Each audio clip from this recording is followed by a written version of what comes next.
I helped the cartel launder drug money. 6 years later, I would abandon my house, my money, and my identity. Not because I was broke, because I knew too much. The strange part?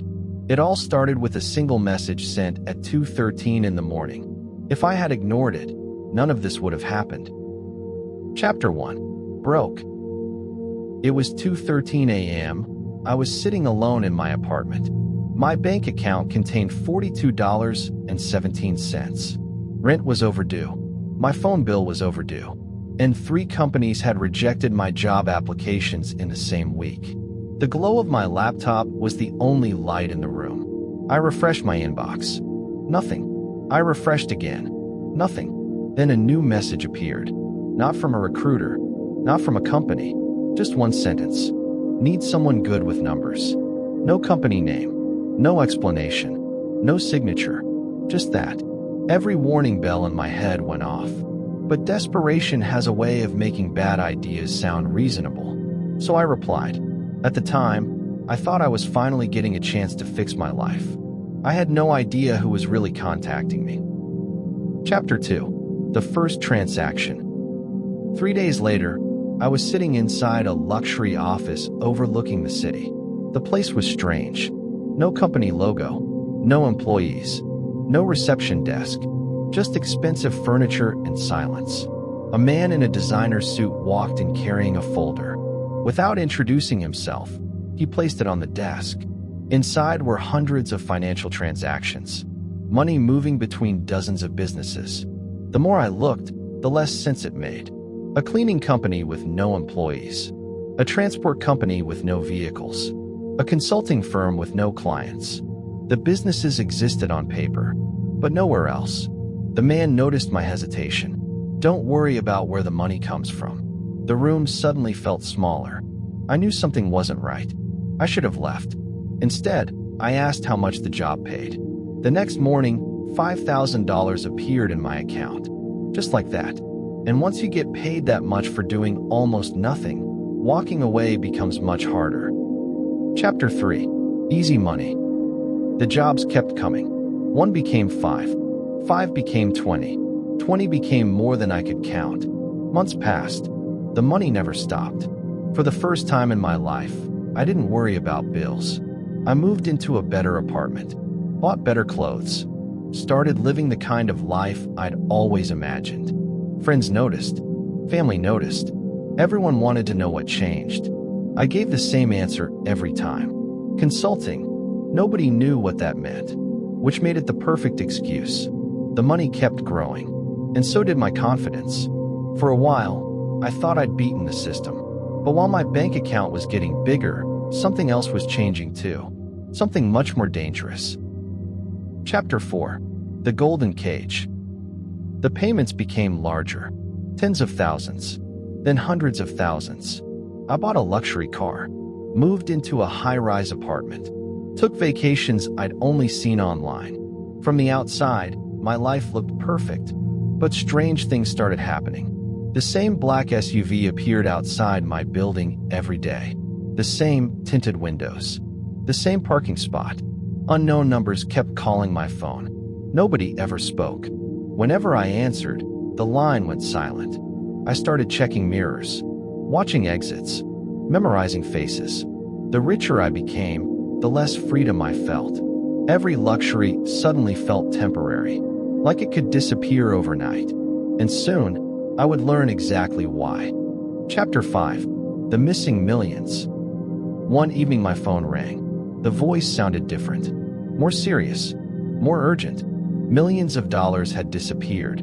Someone inside the organization had moved money they weren't supposed to touch. They wanted answers. Immediately.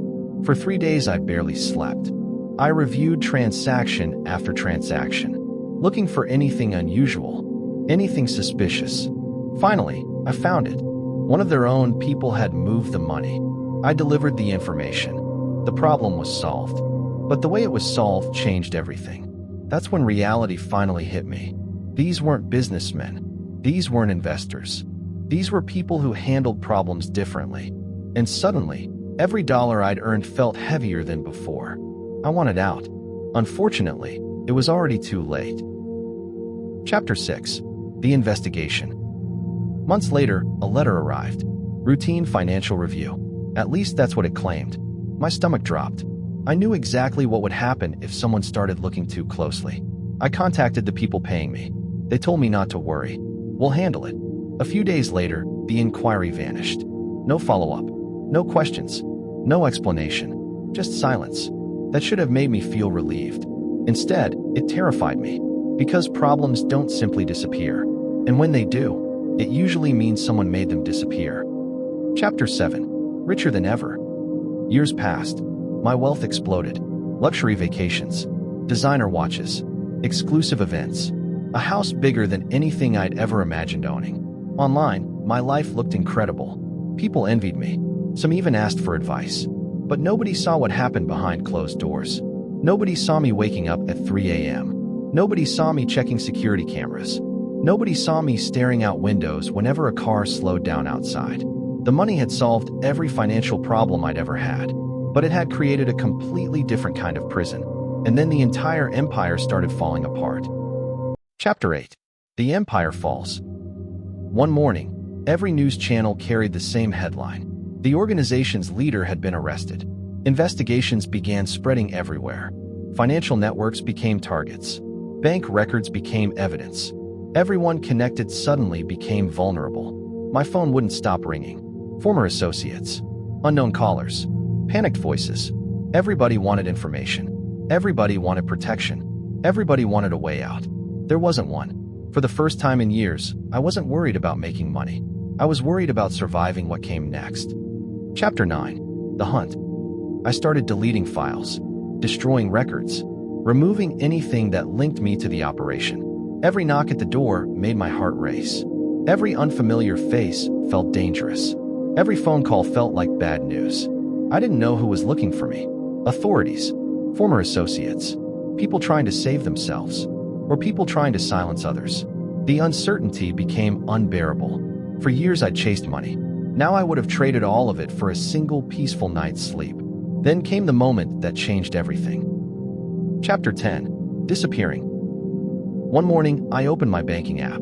The balance was enormous. More money than I'd ever dreamed of having. Enough to live comfortably forever. But looking at it, I felt nothing. I closed the app, packed a bag, and left. New city, new apartment, new phone number, a quieter life. No luxury cars, no expensive watches, no attention, just normality. For the first time in years, I could breathe. Years later, people still wonder what happened to the financial genius who got rich overnight. Nobody knows. Because the truth sounds ridiculous. I wasn't a genius.